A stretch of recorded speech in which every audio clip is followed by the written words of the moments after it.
Welcome to Compass Insurance Advisors, where we help agents and agencies do more business in less time.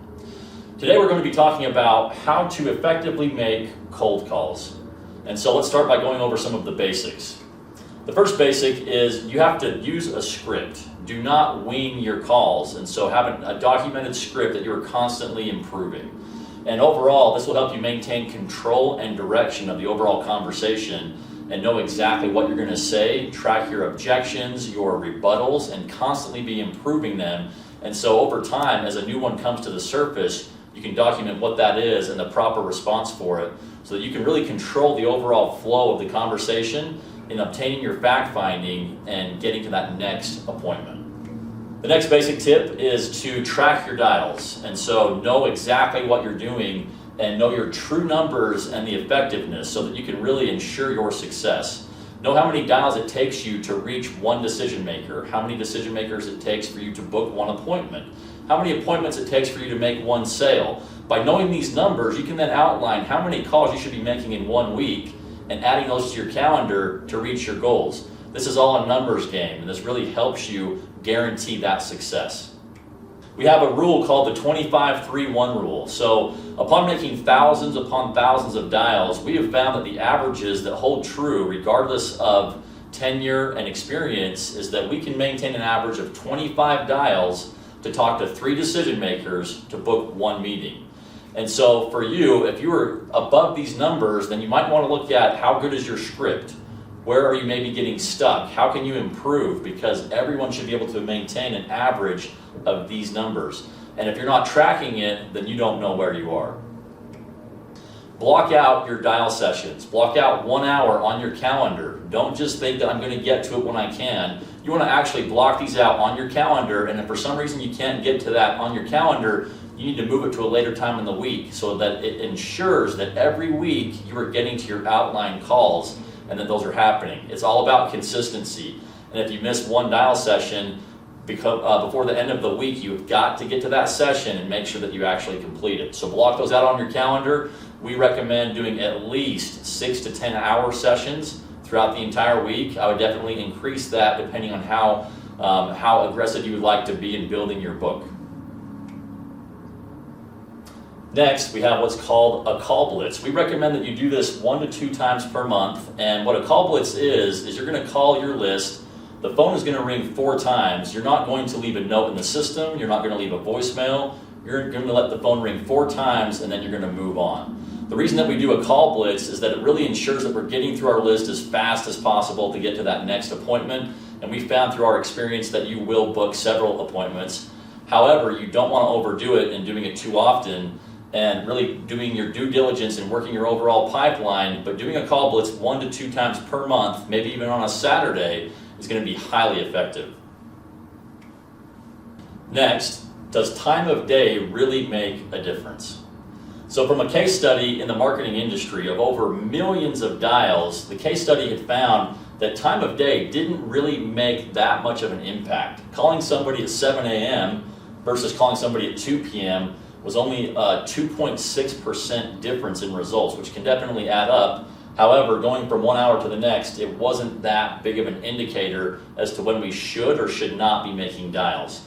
However, we definitely need to still be tracking when we're making these dials to see if anything holds true for you individually. Even though time of day is not a huge impact according to this case study, we still need to be tracking when we're making our dials to see if that holds true for us.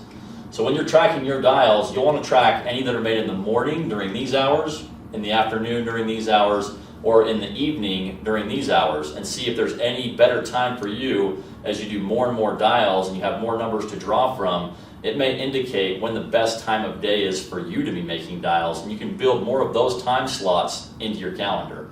Also track weekend dials. So if you're doing any dials on Saturdays with call blitzes or any normal dials, know your effectiveness on Saturdays specifically, and don't just lump all of your numbers together in one data set. Next, let's talk about speed to dial. Speed to dial is incredibly important. As you can see in this graph, the longer you wait to dial that lead, the less effective your efforts are going to be and conversion. So one thing is you want to ensure that whatever lead platform you are using, that those leads are being texted to you in real time, immediately after they're generated. Stop whatever you're doing unless you're meeting with a client or you're somewhere where you just can't stop and dial that lead immediately. If you're doing anything, you can simply pause, call the lead right as it is generated that instant. Also, call the lead twice on the first day. Don't just dial them once, dial them at least twice the first day and in subsequent days as well. And so you want to keep working that overall pipeline, and until somebody tells you to stop calling them, they're going to remain on your dial list. Now, let's talk about call tips. Some overall call tips that can really help you improve your performance. The first call tip is tone inflection. It is so important that we have control over our tone inflection. And we've all experienced it where we're dealing with some salesperson, maybe it's a used car salesman, and they're talking to us like we're an actual person, building rapport, and all of a sudden when they go into sales mode, their entire voice and tone inflection changes into sales mode. Make sure that that's not you. Talk to your prospect exactly like you would your friend. Use those same tones and that inflection so that you can come off as being confident. The second one is being calm, cool, and confident. Know and believe in your value and the service that you're providing. You should have a firm belief system in what you're doing and be passionate about it. If you don't have that firm belief system, you need to maybe either move on to a different career, product, or service. Follow the script. We talked about the importance of having a script, and when you're following the script, don't deviate from it. It's okay to use your own language in certain spots and your own personality.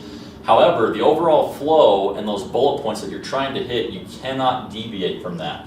And you have to sound genuine and personable. If you sound like a canned robot, you're going to sound like maybe other call centers or other professionals that are calling out to that prospect. You have to sound genuine and personable. Even if you've said something 1,000 times, it has to sound like you're saying it for the first time to them. During open enrollment, a really good tip for health and Medicare agents is to dedicate the hours of 9 a.m. to 7 p.m. during open enrollment to only marketing, prospecting, and sales meetings. Don't spend this time doing admin tasks like processing applications or other things that can maybe be delegated to an assistant or held off until later that evening or early in the morning. Really maintain your focus during these peak hours of open enrollment to marketing, prospecting, and meeting with new clients. Let's talk about basic script structure. Again, you can revert back to the link that we shared earlier and download the basic Compass script template. However, if you're going to outline your own script, there's some basic rules that you're going to want to follow, starting by outlining your intro and stating who you are and why you're calling. You want to get to that immediately, make it as brief as possible, and again, you want to sound genuine and personable when you're outlining that. Next, follow up with a probing question or statement. You want to get the prospect talking about them and their situation, and the best way to do that is to ask a probing question or a statement of value, something to which the prospect cannot simply answer yes or no to, that can solicit a response about them. Overall, as they start talking about their situation and their needs, you can obtain parts of the fact finding that's going to help you get all of your fact finding done that you will need to do the proper research and preparation for the actual appointment. And so once you've obtained all of your fact finding, then you want to go ahead and close for the appointment. And so during that process of them talking about their situation, they're going to share with you a lot of different things. It may not be everything that you need. So you may need to ask them about, do they have a spouse? Do they have dependents? Does anybody use tobacco? Are there any doctors in their family that they need to make sure are in their network? So obtain all the fact finding in addition to whatever they shared with you. Once you have that, close for the appointment with an exact day and time, book the appointment, and get off the phone. And so the reason that we don't want to keep going back and over talking past the sale is that the whole point of this call is to sell the appointment. We don't want to keep talking past that, talking past our sale. We want to book the appointment and get off the phone. The more we talk about the overall process, the more value that we give them, the more questions that we answer, the less of a need they actually have to meet with us. So do your fact finding, get everything you need and not 1 ounce more, book the appointment, and get off the phone. You might be asking yourself, well, if I have the prospect on the phone and they're answering all these fact-finding questions, why do I need to book the appointment for a future time? Why should I not just go straight into the sales process? That's a great question. So the main reason why is that you're devaluing your services by going directly into the sales process. You really need to respect your overall professionalism and set the stage of the value that you provide. You're going to go and research their best options, the best health plan with the proper doctors, addressing their prescription needs, all these different factors with health and Medicare that need to be addressed. And you simply can't do that adequately by simply rolling straight into the sales process. You want to do the proper research and then have a full professional presentation ready for that prospect to be educated and know what they're getting and why they're getting it. And so make sure that you have a correct platform for doing this efficiently, like our Compass Presentation Navigator, which you can find out more about if you go to careerswithcompass.com. That allows agents to really prepare for the appointment in a very, very short amount of time and be very professional in educating the client what they're getting and why they're getting it. Other tips that can be very, very helpful are make calls from various phone numbers. Don't just call your prospects from the same phone number. Over time, if you call them 5, 6, 7 times, they create a mental block, and every time that phone number comes up, they have a mental block to not answer it. The more you call, the stronger that mental block gets. Call your leads from various phone numbers to avoid having that happen. Use a great lead system. At Compass, all of our agents use what we created that's called the Lead Navigator, and with the Lead Navigator, any leads that are generated that are assigned to that agent are sent to them in real time via text and email. They can go on there and place their own lead orders from various zip codes and counties and really control their overall lead flow from a lot of different sources. Use a good CRM for keeping track of your next dial, your notes, all these different things that are going to be involved in building your pipeline and knowing who you should be calling and when. In the Compass Presentation Navigator that I referenced earlier, we have a fantastic dials module that will help you really keep track of that in every way to maximize those dials. So make sure that your system is putting you in the strongest position to know who you're calling, who the top calls should be, and building your overall pipeline.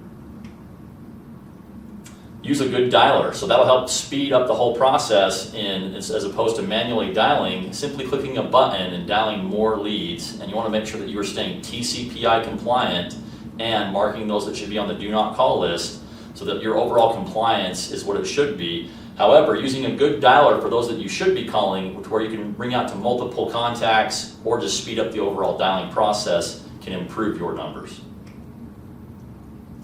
Use a good call tracker. We talked about the importance of tracking your dials, knowing your true effectiveness and not just going with what you think it might be. Know what your exact numbers are, how many dials you've made, how many people you've talked to, how many referrals you got, how many appointments you booked, how many were bad leads. We should be tracking all of this stuff. So have a good call tracker in place that will help you analyze the data and automatically break it down so that you know what your effectiveness is on a Monday versus a Friday, in the morning versus the evening. Again, we referenced the Compass Call Tracker, which you can download if you go to that link that we referenced earlier. Know where to focus. So as you're tracking these things, you can really know where to focus. If you're most effective on Wednesdays, make sure you always book a time on your calendar to make dials on Wednesdays. And so if you don't know where you're most effective or where to focus, then you're going to really kind of be all over the place and not maximizing your true effectiveness. Guarantee your success. We talked about once you are tracking these and knowing how many dials does it take me to talk to one person, how many people does it take me to talk to book one appointment, how many appointments does it take for me to make one sale. Once we know these numbers, we can guarantee our success. By knowing how many dials all the way down to how many sales, I can block those out on my calendar and guarantee that I will hit my goals because it is all a numbers game. If you want even more information on how to become a successful agent or how to build a successful agency with health or Medicare, you can go to careerswithcompass.com. Thank you for watching, and until next time, keep dialing.